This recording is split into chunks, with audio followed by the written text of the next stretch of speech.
Emperor Pilaf, Mai, and Shu have stolen the Dragon Balls from our heroes and summoned the almighty Shenron. Oolong and Puar are too late to stop them from making their wish by force, but Oolong decides to do the only thing he can do, make a wish first. Right as Pilaf goes to wish to rule the world, he screams out that he wishes for the panties of a hot babe. Everybody looks pretty shocked, but Shenron grants the wish, and the panties float down to Oolong. Shenron bids farewell. Though, right before the Dragon Balls leave, the 6-star Dragon Ball rises up from the others and begins to morph. The glow becomes the figure of some sort of wild beast, until it then transforms into that of a beautiful woman, with the 6-star Dragon Ball in her forehead. The other Dragon Balls fly off, with the Pilaf gang and Oolong looking at her, wondering what's going on. The woman flies over to Oolong and says that her name is Oceanus, and she is a dragon born from his wish, and as such is now indebted to him and will be his loyal servant. Oolong can hardly believe his luck. First he gets the panties of a hot babe, then a whole-ass hot babe to himself? He's so excited he can barely believe his luck that he faints. Oceanus moves closer and notices what exactly it is that Oolong wished for. Panties. He wished for panties. Panties are the reason she was born? She screams out in anger, wondering why she had to be born from such a perverted wish. Her energy explodes, with Pilaf and his gang backing up in fear over the display of power. Pilaf wants to order Mai and Shu to seize them to get revenge on their wish being ruined, but Mai and Shu have already run off after seeing her power. He runs off with them after, with Oceanus eventually calming down and flying over to the unconscious Oolong and Puar. She tells Puar that she apologizes for her outburst, but she's just a little angry at having to serve her perverted pig for the rest of his days. Puar, terrified, says that he understands, since Oolong gets under a lot of people's nerves. And if she doesn't mind, what exactly is she, and why was she born from Shenron? Oceanus tells Puar that the Dragon Balls have a lot of positive energy in them after being created by the pure being, Kami. There is so much positive energy that the 6-star Dragon Ball couldn't handle it anymore, and thus, here she is. Her duty, from what she understands, is to be the servant of the being who released her, which is unfortunately this pervert, but since Puar was also around for the wish, she supposes she'll listen to him too, as long as he's not a perv like the pig. Puar and Oceanus get along pretty quickly, with Puar asking if she can break their friends out of the prison cell they're currently in, with Oceanus saying no problem. She unleashes her mighty hurricane fury onto the prison, ripping it to shreds with no sweat, and saving Goku, Bulma, and Yamcha. The three come out to thank her for helping them, and Oolong is awoken by Bulma. Oceanus gets in Oolong's face, telling him that she may have to serve him, but if he asks her to do any perverted things, she'll make sure to tear those panties of his to shreds, and then he'll be next. Terrified, and getting Bulma PTSD, he makes sure to nod along and say he understands.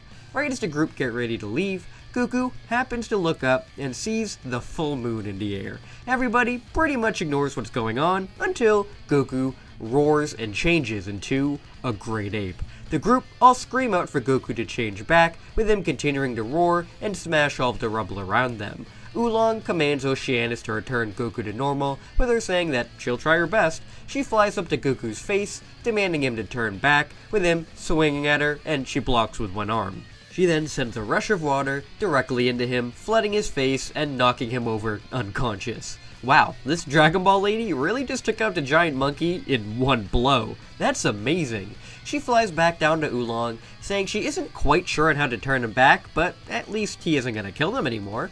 Yamcha and Puar decide that cutting off his tail might do it since that's Goku's weakness, and lo and behold, it works. Goku reverts back to normal, and the group now have to try and get over how crazy of an adventure this has been.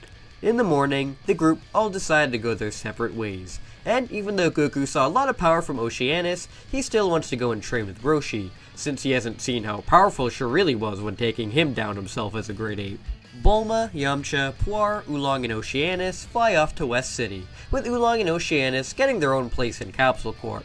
Oolong can't try anything pervy or she'll kill him, so he just spends these months showing her around the city and trying to get her adjusted to some kind of normal life. The realm of the real world is insane to Oceanus, with her admiring how beautiful it all appears to be. The citizens look at her as somebody who is kind of odd, since, she's blue and has some sort of weird crystal in her head, but since she is very beautiful, not a lot of people bat an eye. Eventually, after a few months, Yamcha informs the others that he's going to participate in the upcoming World Martial Arts Tournament, which gets Oolong pretty interested. He has no way of fighting for himself, but if he can get Oceanus to enter, then he's pretty sure that the prize money would be all his.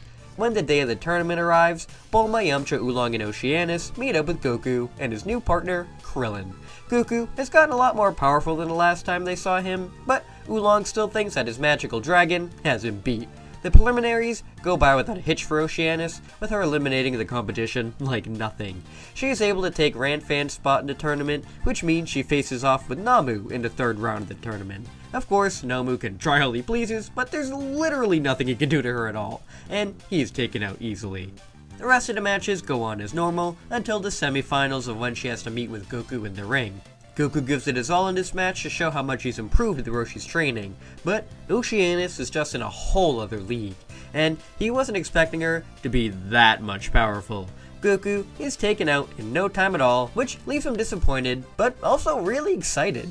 That there's somebody out there with so much power, so he has a lot to learn. The tournament ends with the final round of Jackie Chun vs Oceanus, and surprise surprise, Oceanus comes out on top here too. This match also teaches Roshi a little bit of a lesson with his pervertedness, as that's not something Oceanus tolerates at all, and she beats him a little bit more badly than she should have, knocking a lot of sense into him. Oceanus wins the tournament and the prize money for her and Oolong, which makes him pretty happy that his plan to get cash works so well. Unfortunately for him though, he has to spend most of it to cover the meal that Goku ate most of, so that whole thing kinda went out the window. Once the tournament is completed, Goku says that he's gonna go off to find his grandpa's Dragon Ball, and he asks Oceanus if he makes a wish on the Dragon Balls once again, if one of them will turn to a dragon just like her. She tells him she's not exactly sure. One of them may, and one of them may not. They'll just have to wait and see. Goku thanks her, and he flies off under Nimbus to go and find the 4-star ball.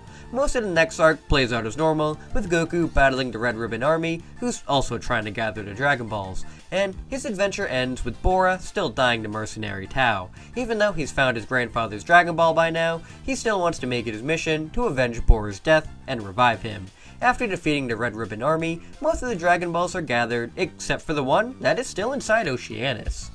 The Pilaf gang in this timeline have given up completely on the Dragon Balls for now, since they know that they'll have to go through Oceanus to get them, so they've laid off. Meaning Goku doesn't have to go to Baba's to find the last one, since they know where it is. Goku brings all of the Dragon Balls to Oolong's, where he asks Oceanus if it's still possible to summon Shenron, even though she exists. Oceanus says that she can feel her head glowing, and that even though she'll be weakened by the summoning, she'll still exist, and he can summon him.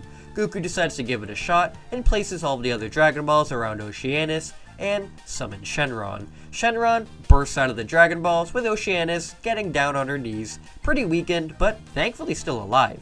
Goku tries to make it fast to make sure that she's not in pain for long, and wishes for Bora to be revived. Shenron is able to grant the wish easily, and goes to depart, with this time the 2-star Dragon Ball rising up and beginning to change shape. Goku, Oolong, and Oceanus watch in awe as the ball gathers in light and creates the being known as Haze Shenron. As Shenron and the other Dragon Balls fly off, Haze steps up to Goku, introducing himself, saying that since he was born from his wish, he is now indebted to him, and will serve his every command. Goku is pretty amazed at the fact that, yeah, other dragons can be born besides Oceanus, and she's pretty happy that she has a brother. He seems to be a lot weaker than Oceanus, which is a shame, but he's pretty goofy in Goku's eyes, so this will be a pretty good companion for him, he thinks.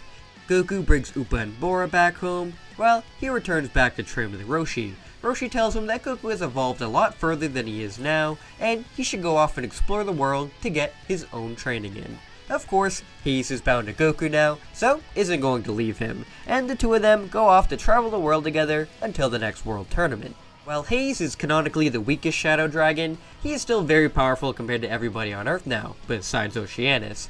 His main quirks are just his durability, so Goku can wail on him as hard as he wants and it won't phase Haze all that much. And he also has the ability to release a toxin in the air that makes everybody a lot weaker around him. This affects Goku quite a bit, but all of this weakening gas actually gets him some pretty powerful Zenkais when he recovers from them, so he's able to grow a lot stronger in this 3-year gap.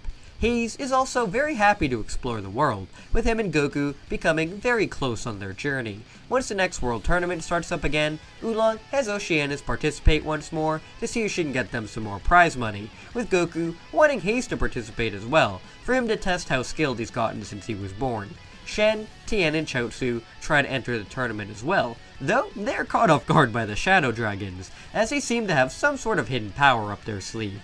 The group all get into the tournament, with Oceanus and Haze taking the spots of Manwolf and Panpoot because, well, who cares about those guys?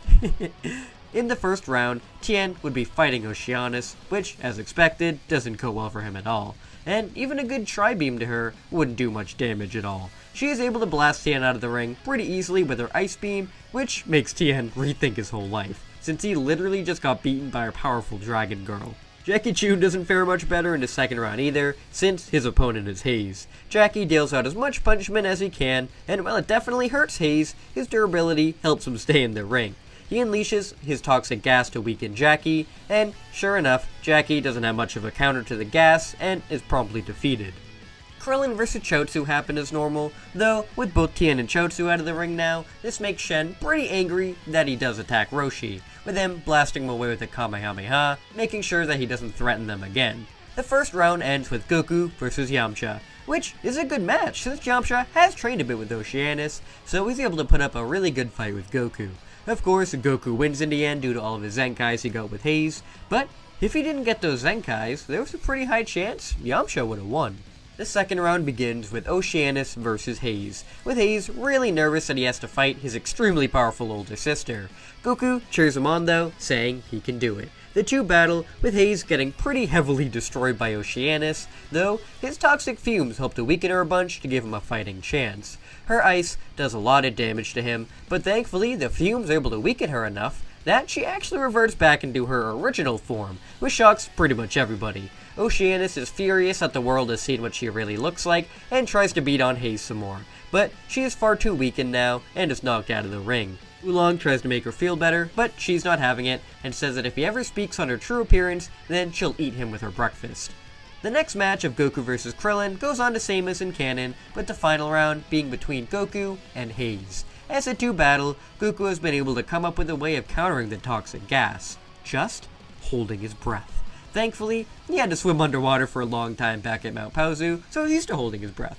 Without the toxic fumes able to get into his system, Haze is beaten by Goku, with him winning the tournament for the first time. Even though Haze lost, he is proud of his master, and happy that he found a way to counter his technique. After the tournament, Goku says that he doesn't have much use for money, but he can use it to pay for a giant after-tournament feast. Though, he forgot the 4-star ball he snagged and his power pole from back in the tournament, with Krillin going back to grab them for him. This, unfortunately, leads to Krillin's demise by the hands of Tambourine, with Goku and Haze going off to get revenge. Roshi discovers that the Demon King Piccolo has returned, so now they're in a bit of trouble. Oceanus is concerned, since she knows all about Piccolo. He is the other half of her creator after all, and that if he's back, then that could mean the end of the world, though she thinks she may be powerful enough to defeat him. If he dies, then that means Kami will die too, which means her and Haze and all of the Dragon Balls will cease to exist. This is very concerning for the group, as they have to wonder what to do about Piccolo now, with Roshi knowing the only way to defeat him is with the Mafuba. Though, if he uses it now, then it'll probably cost him his life. Goku and Haze track down Tambourine, with Haze worried as he recognizes Tambourine as one of Piccolo's children. Goku and Haze are pretty weakened from the tournament, so Tambourine knocks him out pretty fast and reports back to Piccolo that the Shadow Dragons are real, and he thinks that 2 of them exist right now. As a precaution, he brought Haze back with him, since they'll definitely need him for summoning Shenron. This actually does worry Piccolo, as if there are 2 Shadow Dragons now, then that means summoning Shenron to make his wish is going to be a lot more difficult than he thought, so they're going to need to use other means of getting the other Shadow Dragon in their midst. Piccolo goes out gathering all the other Dragon Balls that he can, while Roshi, Tien, Oolong, and Oceanus follow after him. Roshi doesn't know for a fact if Oceanus is powerful enough to defeat Piccolo, but if she can hold him off while he uses the Mafuba, then they don't need to worry about him anymore. They're eventually able to catch up to Piccolo, with him getting out of his ship to encounter them. He can sense the power of Oceanus, with her knowing that she'll be strong enough for him. so she goes to quickly knock him out. However, he terrifies her once he pulls out the remaining Dragon Balls, including Haze Shenron.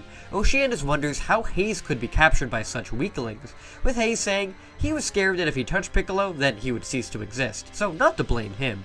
Piccolo quickly summons Shenron, with Oceanus and Haze falling to their knees in pain as they are used to summon him.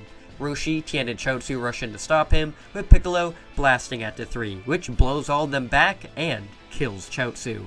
Piccolo then wishes for his youth to be restored, with Shenron granting his wish, and Piccolo is reborn.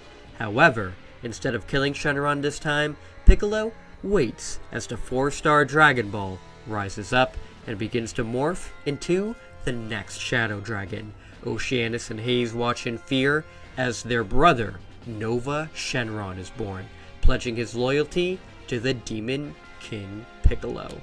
And that's where we're going to be leaving this part for right now. I really hope you guys enjoyed this very different kind of scenario I'm having on this channel, as I really wanted to write something about the Shadow Dragons, and I figured that this was the most logical way to go about that. So, if you guys enjoyed this and want to see more, then make sure to like the video and subscribe.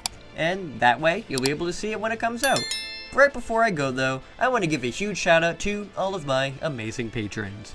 In the official patron tier, we have Nathan, BBB, Bossmaker, Semroth, Happy Chappy, Silverstrike, and Courtney Hawkins. In the moving up in the world tier, we have Patrick Sandlin, John Lister, Boris, Shenron92, Oak Woodtree, Monal, Blake Foyer, Matthew Garcia, True Lightning Striker, Faishal Al Sharif, Adrian Williams, Kelstar159, The Shadows, and Damar DeBell.